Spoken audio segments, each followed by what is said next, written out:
let me begin talking about 5 Russian dolls. I'm going to make a story in 5 points. So the first Russian doll is the following vignette. A couple of years ago, a group of students in a school in southern Mexico had the opportunity to ask themselves, what important problem could we solve here? And of all the problems they could have solved, they chose one. The fact that there was no water in the school. They had latrines, but there was no water.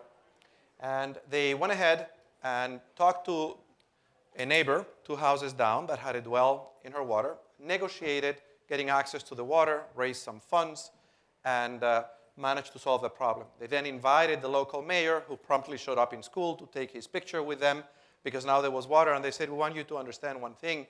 This solution that we have found to our challenges is provisional. So now we know we have a right to water, and we hope we're going to work with you in making this a more permanent solution. When I asked those students, why did you pick that problem? They said, it's very simple.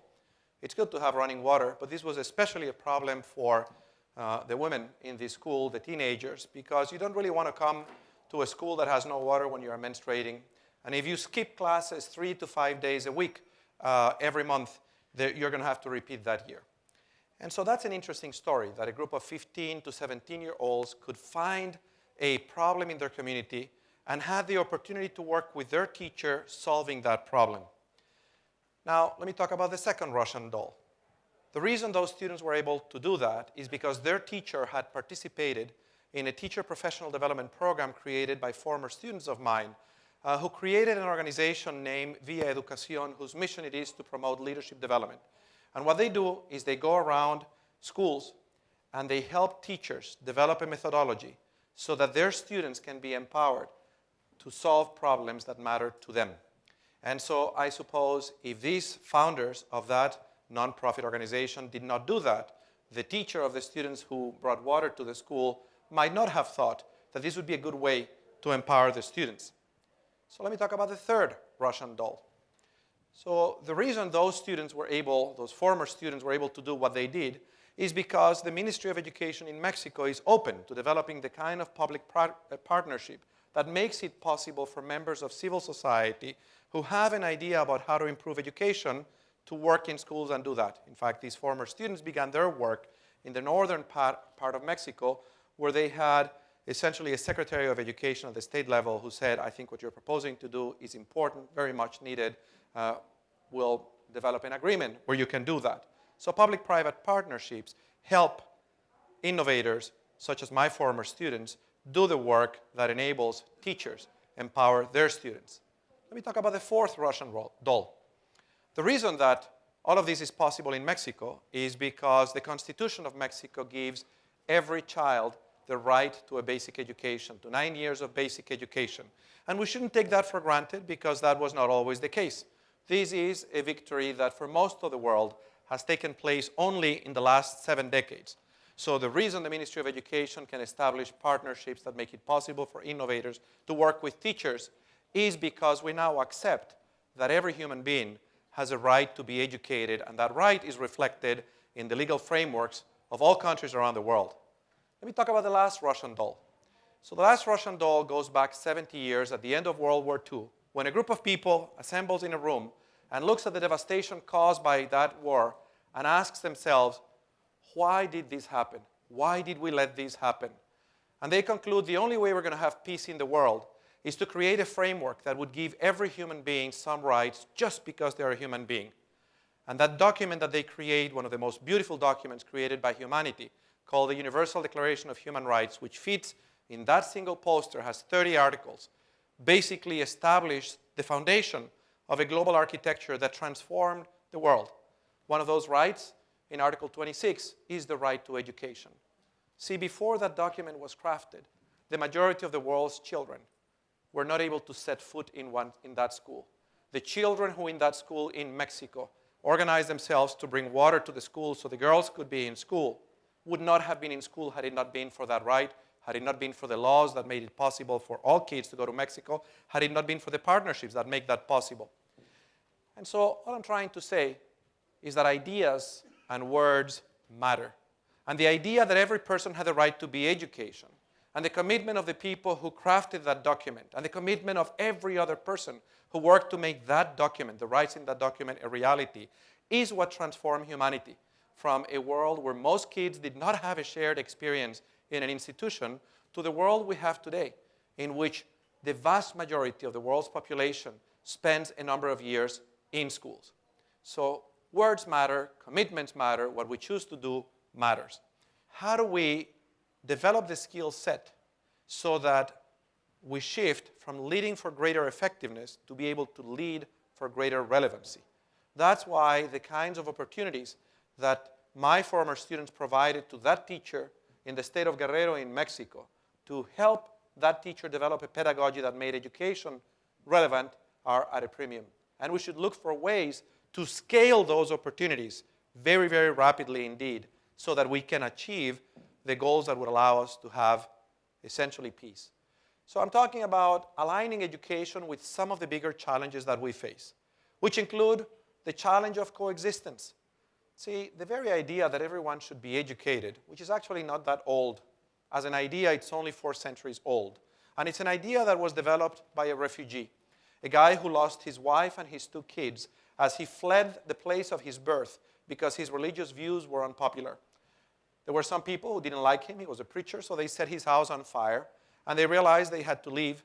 And in the challenges of having to leave their place, his 2 sons got sick and died, and so did his wife.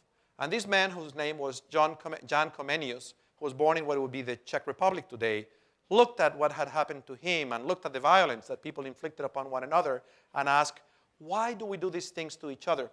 And he said, we do these things to each other because we don't know a way to work our differences in peaceful ways.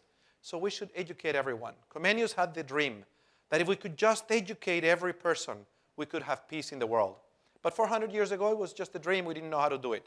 It took another 2 centuries for the first nation states who were built on another very powerful idea, the idea that ordinary people could rule themselves, the idea that ordinary people could come together with others and improve their lives and their communities in the very same way that those students in Mexico, in southern Mexico, were doing.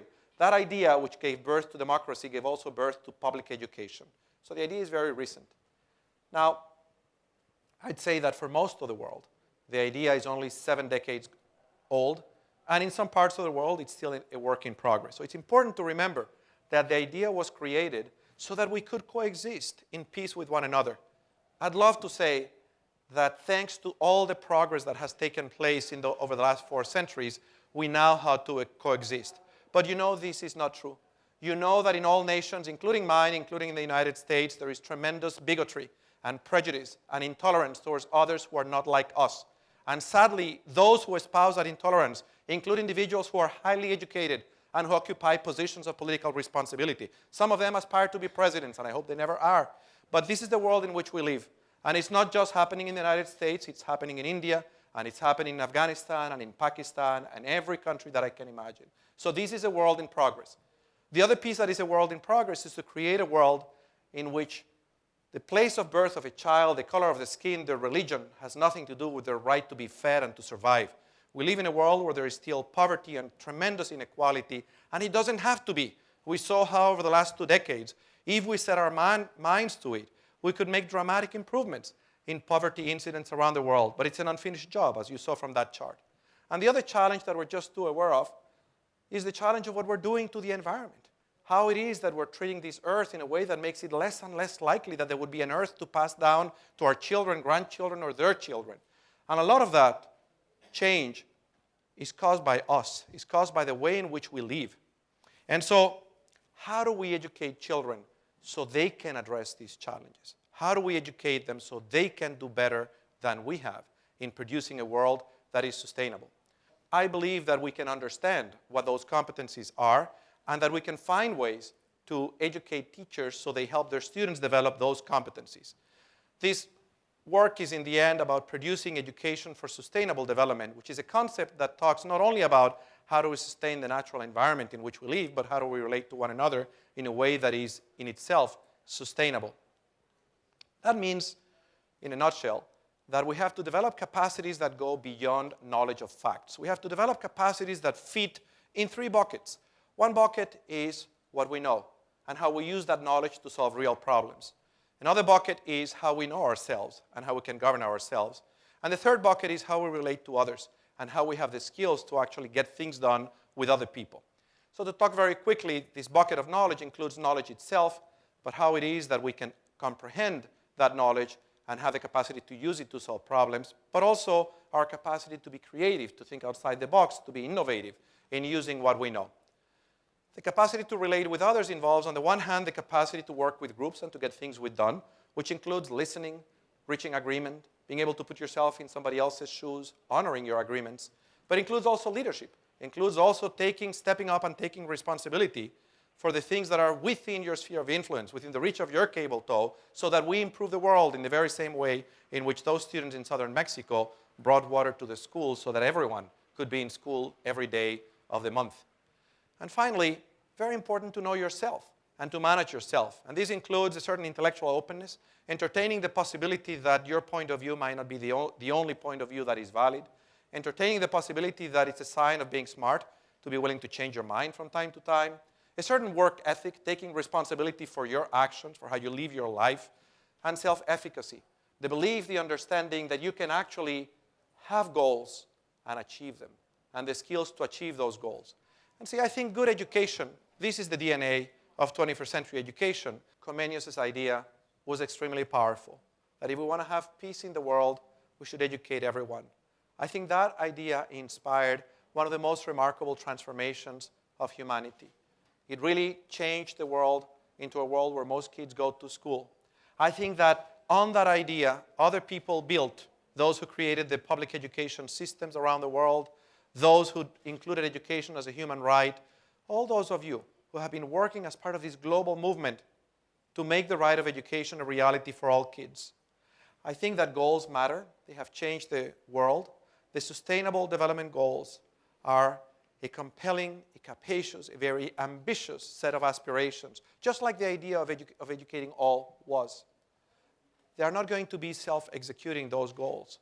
They are only going to be a reality if we do the very same things that those who worked to advance Comenius' dream did, which was to take responsibility and to make these not somebody else's business, but our business, in the very same way in which those students in southern Mexico took responsibility to improve their schools so that everyone could go to school.